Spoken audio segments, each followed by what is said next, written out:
राकेश पटिया क्लासेस के YouTube channel पर आप सभी का एक बार फिर से हार्दिक स्वागत। आज की हमारी क्लास रहेगी रेलवे ग्रुप डी के जो पेपर चल रहे हैं उसके ऊपर, और उन पेपरों के जो नेशनल जीके के या फिर करंट जीके के जो प्रश्न चल रहे हैं हम उनके बारे में विस्तृत अध्ययन करेंगे, उनका एनालिसिस करेंगे कि कौन कौन से प्रश्न रिपीट हो रहे हैं, कौन कौन से प्रश्न आने की संभावना है। उन सभी प्रश्नों को हम यहाँ पर बिल्कुल ध्यानपूर्वक पढ़ेंगे। आप अपने चैनल पर बने रहिए, लाइक और शेयर ज़रूर करें, और हो सकता है अपने जितने भी साथी तैयारी कर रहे हैं उनको ये वीडियो ज़रूर पहुँचाएं। और अगर आपको इस वीडियो की पीडीएफ चाहिए तो हमारा जो टेलीग्राम का लिंक है उसमें आप ऐड हो सकते हैं। आइए अपन शुरू करते हैं अपनी क्लास की। तो पहला जो प्रश्न आया था, प्रश्न ऐसा था कि भारत में 20 सूत्री कार्यक्रम किस वर्ष शुरू हुआ। तो 20 सूत्री जो कार्यक्रम है वो हुआ था 1975 में। जो वहाँ पर जो 1975 थी उस समय पंचवर्षीय योजना थी, पांचवी पंचवर्षीय योजना। और जो पांचवी पंचवर्षीय योजना थी वो चली थी 1974 से 1978 के बीच, ये याद रखना आपको। अगला जो प्रश्न आया था वो आया है कि भारत में स्थानीय स्वशासन का जनक किसे कहा जाता है। तो आपको पता ही है कि भारत में जो स्थानीय स्वशासन है उसका जनक लॉर्ड रिपन को कहा जाता है। और लॉर्ड रिपन पर एक दो क्वेश्चन और बन जाते हैं, देखना कि 1881 में लॉर्ड रिपन के ही काल में अपनी जो नियमित जनगणना थी, दशकीय जो जनगणना थी वो शुरू हुई थी। नियमित जनगणना शुरू हुई थी। नियमित जनगणना कब से शुरू हुई? लॉर्ड रिपन के शासनकाल में 1881 में। अगर पूछे कि भारत की पहली बार जनगणना कब हुई तो वो हुई थी 1872 में। 1872 में पहली बार, 1872 में पहली बार, 1881 में दशकीय। और 1872 में जब जनगणना शुरू हुई तब हमारे जो शासक थे वो थे लॉर्ड मेयो। लॉर्ड मेयो के शासनकाल में शुरू हुई थी पहली। और दशकीय जो नियमित जनगणना थी वो हुई थी 1881 में रिपन के शासनकाल में। और अगर इससे पूछे तो विश्व जनसंख्या दिवस, विश्व जनसंख्या दिवस पूछे तो आपको बताना है 11 जुलाई। विश्व जनसंख्या दिवस 11 जुलाई आपको याद रखना है। अगला जो प्रश्न है वो है कि बारदौली सत्याग्रह के प्रमुख नेता कौन थे। तो आपको याद रखना है कि सरदार वल्लभ भाई पटेल जो है वो बारदौली सत्याग्रह के प्रमुख नेता थे। और सरदार वल्लभ भाई पटेल को ही भारत का बिस्मार्क भी कहा जाता है। और इस जो यह आंदोलन हुआ उसमें जो टैक्स है वो किसानों का 22% लागू कर दिया था। लेकिन बाद में जब यह आंदोलन हुआ उसके बाद जो शख्स टैक्स निर्धारित किया गया वो 6.3% हो गया था आंदोलन के पश्चात। और यह आंदोलन 1928 में किया गया था। आपको याद रखना है बारदौली सत्याग्रह आंदोलन कब हुआ तो 1928 को। किसने किया? सरदार वल्लभ भाई पटेल ने। इसे भारत का स्मारक कहा जाता है। टैक्स क्यों हुआ? क्योंकि ये जो सत्याग्रह ये क्यों हुआ? क्योंकि इसमें टैक्स 22% लागू कर दिया था। बाद में इसे टैक्स को 6.3 निर्धारित किया गया था। और इसी आंदोलन में सरदार वल्लभ भाई पटेल को जो वहाँ की बारदौली की जो महिलाएं थी, महिलाओं ने इन्हें इसे सरदार की उपाधि दी थी। सरदार की उपाधि आपको याद रखना है कि सरदार की उपाधि वल्लभ भाई पटेल को कहाँ से मिली? बारदौली सत्याग्रह से। अब इस पर एक प्रश्न और बताऊं मैं आपको कि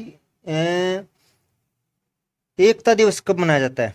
एकता दिवस, एकता दिवस कब मनाया जाता है? तो आपको याद रखना है कि 31 अक्टूबर को एकता दिवस मनाया जाता है। और इस पर सरदार वल्लभ भाई पटेल पर एक बहुत ही बढ़िया प्रश्न बन रहा है कि विश्व की सबसे ऊंची मूर्ति का नाम बताइए। तो आपको बताना है कि स्टेचू ऑफ यूनिटी। आपको बताना है statue of unity. Statue of unity क्या है? जो विश्व की सबसे ऊंची मूर्ति है। और इसकी जो ऊंचाई है वो है 182 मीटर। आपको याद रखना है इसकी ऊंचाई कितनी है? 182 मीटर। और ये कहाँ पर स्थित है? तो एक आपको याद रखना है कि गुजरात में नर्मदा किनारे, गुजरात में नर्मदा किनारे, नर्मदा नदी के किनारे यह स्थित है, जो विश्व की सबसे ऊंची मूर्ति है। तो सरदार वल्लभ भाई पटेल पर जो भी प्रश्न बने थे वो हमने पढ़ लिए और आपको याद रखना है। सिगरेट पीने से मानव शरीर का कौन सा अंग प्रभावित होता है? तो आपको पता है कि सिगरेट धूम्रपान से फेफड़े और कभी कभी जो ये श्वसन नली है वो भी वो हो जाती है, प्रभावित होती है। अगला प्रश्न देखना कि कायिक प्रवर्धन इनमें से कौन नहीं करता। तो कायिक प्रवर्धन कौन नहीं करता? आम नहीं करता। कायिक प्रवर्धन करता कौन कौन है? तो आपको याद रखना है कि कायिक प्रवर्धन करता है अंगूर, केला, गन्ना, आलू, प्याज, गुलाब। ये क्या है? ये कायिक प्रवर्धन करते हैं, ये कायिक प्रवर्धन करते हैं, आम नहीं करता। ऑप्शन आम था। अगला प्रश्न देखना, भारत में शास्त्रीय भाषाओं की संख्या कितनी है? ये प्रश्न रिपीटेड है, कल भी मैंने करवाया था, कल की क्लास में 5 तारीख की जो शिफ्ट थी उसमें भी ये प्रश्न आया था। तो भारत की जो शास्त्रीय भाषा है वो है 6। तो आपको करवा दिया था मैंने वैसे तो, फिर एक बार रिपीट हो गया। तो तमिल 2004 में बनी, संस्कृत 2005 में, तेलुगु और कन्नड़ 2008 में, मलयालम 2013 में और उड़िया 2014 में। एक प्रश्न आया कि अनुच्छेद 18 का संबंध किससे है? तो आपको याद रखना है कि अनुच्छेद 18 का जो संबंध है वो समानता के अधिकार के अंतर्गत आता है। इसमें उपाधियों का अंत कर दिया था, मतलब कोई भी उपाधि नहीं दी जाएगी राजा या महारानी की, बस सिर्फ शिक्षा और जो सिविल क्षेत्र है, जैसे सशस्त्र क्षेत्र हैं, आर्मी, सेना, उनको भी कर्नल और वो ही उपाधियां दी जाएंगी, बाकी की जो भी उपाधियां हैं वो नहीं दी जाएंगी। अगला प्रश्न देखना, यह है कि पंचायती राज के लिए 1989 में गठित की गई समिति कौन सी थी? तो आपको याद रखना कि पीके थुंगन समिति थी।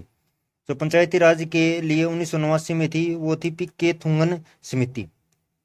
अब एक प्रश्न यह है कि विश्व तपेदिक दिवस कब मनाया जाता है? तो 24 मार्च को विश्व तपेदिक दिवस मनाया जाता है। अगला प्रश्न देखना कि मौलिक कर्तव्यों की संख्या 1976 में कितनी थी?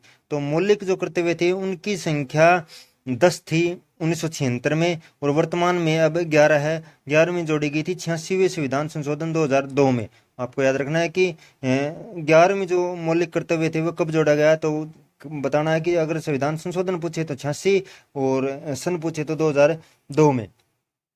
अगला प्रश्न देखना कि कौन सी समिति ने त्रिस्तरीय पंचायती राज व्यवस्था का सुझाव दिया था? तो ये भी प्रश्न भी रिपीटेड है, कल करवा दिया था मैंने। बलवंत राय मेहता समिति 1957। और जो पहली पंचायत बनी थी वो बनी थी नागौर में, राजस्थान के नागौर जिले में। अब एक प्रश्न आता है कि एक सींग वाला गेंडा किस राज्य में स्थित है? तो आपको बताना है असम।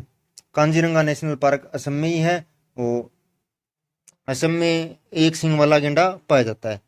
अब एक प्रश्न है कि लोसार त्योहार किस राज्य में मनाया जाता है? तो लोसार त्योहार है वो किस किस राज्य में मनाया जाता है? तो राज्य याद रखने हैं आपको, अरुणाचल प्रदेश, असम, सिक्किम और लद्दाख में, इन राज्यों में यह त्योहार मनाया जाता है। अब अगला जो प्रश्न है वो है कि आवर्त सारणी में प्राकृतिक व कृत्रिम तत्वों की संख्या कितनी है? तो आवर्त सारणी में प्राकृतिक जो तत्व हैं वो 94 हैं और कृत्रिम तत्व 24 हैं। अब आवर्त सारणी का जो जनक किसे कहा जाता है?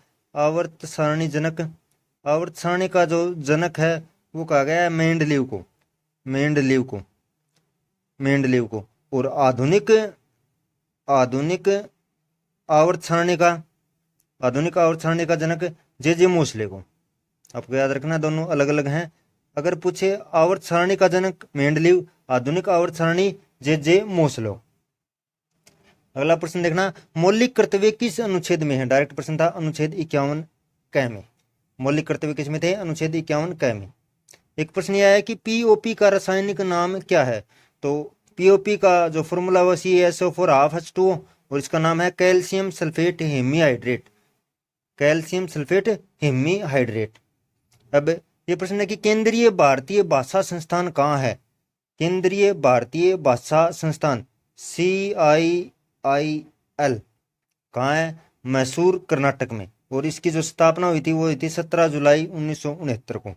याद रखना है कि केंद्रीय भारतीय भाषा संस्थान कहाँ है? मैसूर, कर्नाटक। मैसूर है कर्नाटक में, 17 जुलाई 1969 को यह बना था। ये प्रश्न भी रिपीटेड है भाई, कल की क्लास में मैंने करवाया था कि लाल बहादुर शास्त्री राष्ट्रीय संस्कृत विश्वविद्यालय कहाँ स्थित है? दिल्ली में, और इसकी स्थापना हुई थी 1962 में। एक प्रश्न ये देखना, 1876 में इंडियन नेशनल असेंबली की स्थापना किसने की थी? तो ये की थी आनंद मोहन बोस और सुरेंद्र नाथ बनर्जी ने। INA की स्थापना किसने की थी? आनंद मोहन बोस और सुरेंद्र नाथ बनर्जी ने। आपको याद रखना है। एक प्रश्न यह है कि प्रिज्म में श्वेत प्रकाश गुजरने पर आपतन के बाद सर्वाधिक विचलन किस रंग का होता है? तो आपको बताना है कि सबसे ज़्यादा तो होता है बैंगनी में और सबसे कम लाल में। अगर बैंगनी नहीं दे रखा तो वॉयलेट, फिर ब्लू, फिर ग्रीन, फिर येलो, फिर ऑरेंज और फिर रेड। ऐसे कुछ याद रखना है। ये इस सारणी से आपको इस पूरा याद रखने कलर का ये जो है वो घटता हुआ क्रम है।